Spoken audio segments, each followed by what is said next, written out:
This poem was shared from a comrade. It's called The First Week by Laura Eberly.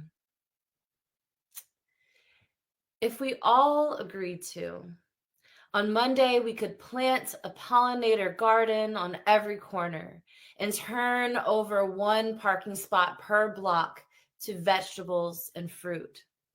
But first, on Sunday, we should assemble all the healers, all the yogis, chiropractors, sangomas, and sage smudgers, and ask them to have coffee with the matriarchs and the refugees and the trans sex workers and the small town queers and anybody who has yelled at a marble building through a bullhorn or raised a child in times of war.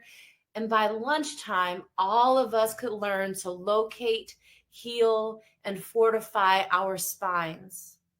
That evening, the musicians would have our diaphragms and teach us new songs to sing while planting. On Tuesday, after the gardens, we would repair every roof, install rain barrels and solar panels, retrieve the lost balls and frisbees and kites, and remember we are tiny beneath the sky.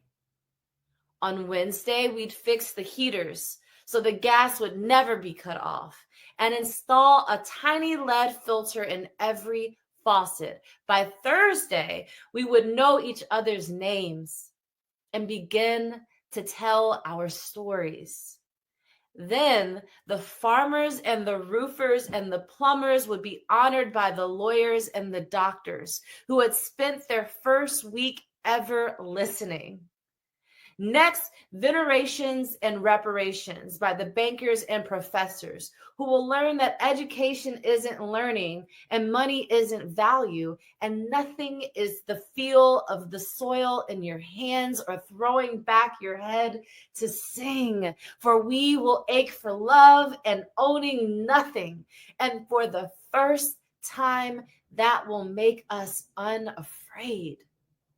By Friday, we will be too busy healing, tending, and child rearing for waging war. So the soldiers will have no orders. The police will have quiet radios and no calls. So we will tear apart the prisons and send the guards to rehab where the first graders and nursery workers will teach them slowly to trust humanity again, beginning with their own. We will use the bricks and fences to build community centers with wide porches where grannies can knit and keep watch instead. Saturday will be for rest. Hammocks, creeks, and lemonade. We will listen to the earth and the spirits and our ancestors and our lovers and our beloveds and the bullfrogs and the songbirds and the tall grass and the redwoods and the oak trees breathing for one day every week, breathing. And by next Sunday, we would know who else we need. Thank you all.